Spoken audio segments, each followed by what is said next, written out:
Welcome back to my YouTube channel. Make sure to like and subscribe to the channel for more interesting stories like these. Now, let's get into today's story video. My personal story. Yes, it is a real story and discusses my cheating wife and the impact on a lifetime relationship. My question and would like advice. Based on this, am I crazy to try this again? And is it worthwhile at 60 years of age? I've read a number of the tales, and there are some that are quite painful, and reading them devastated me.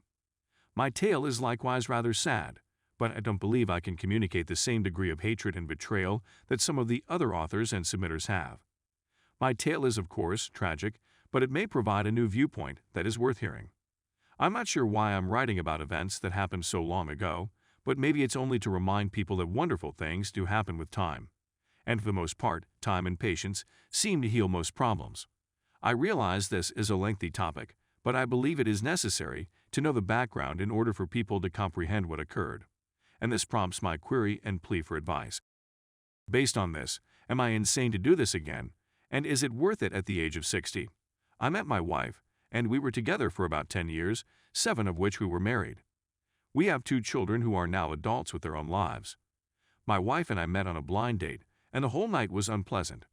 My wife is a lovely lady with a lively attitude. I, on the other hand, am a little reserved and would not be labeled a head-turner.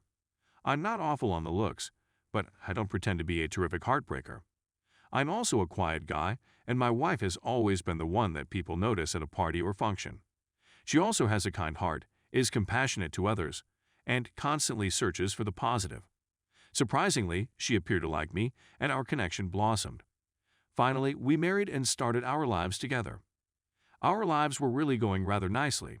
We had a great house, solid income, supported relatives and friends, and our children were doing well.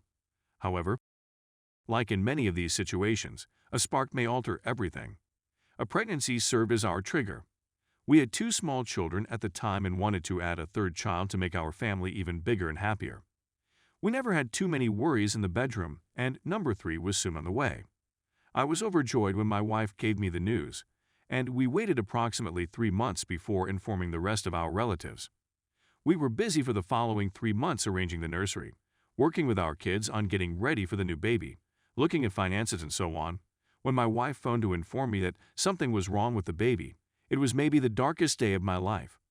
We took her to the hospital, and regrettably, and tragically, my wife miscarried at 6 months. We were both traumatized, and the drive home the following day was filled with quiet and misery. My wife went to bed that night and did not leave the room for 3 days. She was completely overwhelmed by despair and melancholy. For some reason, she also felt she had let me down as my wife. I assured her again and over that this was an act of God, that she had done nothing wrong, and that we might try again when the time was right. But she didn't believe me and continued to blame herself for the whole incident, sinking into sadness. It took approximately 6 months, but she looked to be getting out of her melancholy and back to her regular self. We were both doing well with the kids. She appeared to have regained her personality, and we were discussing the future. She also began to work out in order to get back into shape. She looked great, and I enjoyed complimenting her and telling her how much I loved her. During this time, she also discussed pursuing a part-time job with me. It wasn't so much about the money as it was about getting out of the home and staying connected. I told her it was a fantastic idea and urged her to think about it and go for it. She found a job as a waitress and partnered at a restaurant directly down the street from us, much to my astonishment. She has a business degree, but does not want to work in a white-collar job. She believed the hours and duties would be too much for her with our house and family, but she was wrong. She'd be able to make some money for herself while still feeling like she was helping. She also said that she needed to work and interact with grown-ups in order to break free from her seclusion at home. I told her it was fantastic news and that she should go for it. Now, as I previously said, my wife is a beautiful lady. I should also mention that she is a voluptuous lady who looked fantastic with her level of fitness and weight reduction. She has never had a problem drawing male attention, but she has also always been faithful to me, and I have never had cause to mistrust her. She had begun her new work and was doing well. She worked 2 or 3 evenings every week, generally on Fridays or Saturdays. Her work attire made me uneasy since she wore apparel that highlighted her body. It was nice, but I hoped she had been more conservative. She smiled at me and said it was a terrific way to bring in more tips, and that her costumes would pique my love interest. The restaurant's proprietor was a decent guy who managed a solid company. He was fair to his employees, and his whole family worked there as well. To be honest, his son was a bit of an arrogant jerk. He had been born into riches and made no secret of his desire to live a comfortable life. He was around the same age as my wife, and I must say he was a really attractive man. He was married, but he had no children. His wife is likewise a gorgeous and great person. She also worked at the restaurant and was in charge of the bookkeeping. All catering and special occasions were handled by the son. At the very least, he was expected to do so.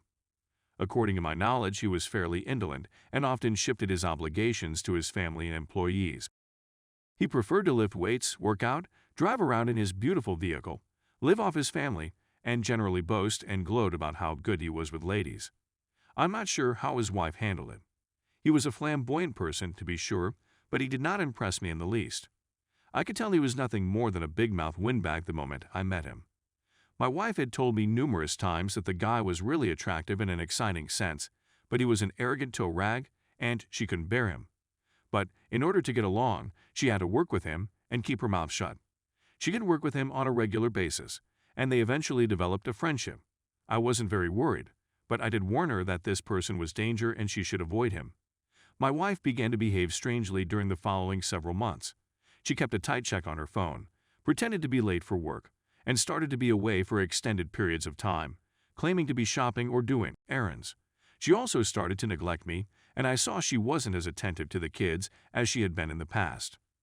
My wife is an excellent mother, but she looked impatient at the moment and had no qualms about delegating additional chores to me. It was difficult, since I also work full-time and am the family's major earner. I expressed my worry to her, but she assured me that everything was okay and that I was seeing difficulties where none existed. It was late one night when my wife and I were alone. I made a move on her, and she immediately turned me down. When I asked her what was wrong, she burst into tears and began trembling. When I asked her what was wrong, I got the shock of my life. My wife informed me that she had been dating the owner's son for about 6 months, that the connection had gone, that she loved him, that we were done, and that she was leaving me to live with him. She also informed me that she had been very sad after the miscarriage and that she thought something had died in our marriage. She needed a new start and the freedom to live her life. She also said she liked this man and that he might make her happy. I was clearly shaken and implored her to rethink.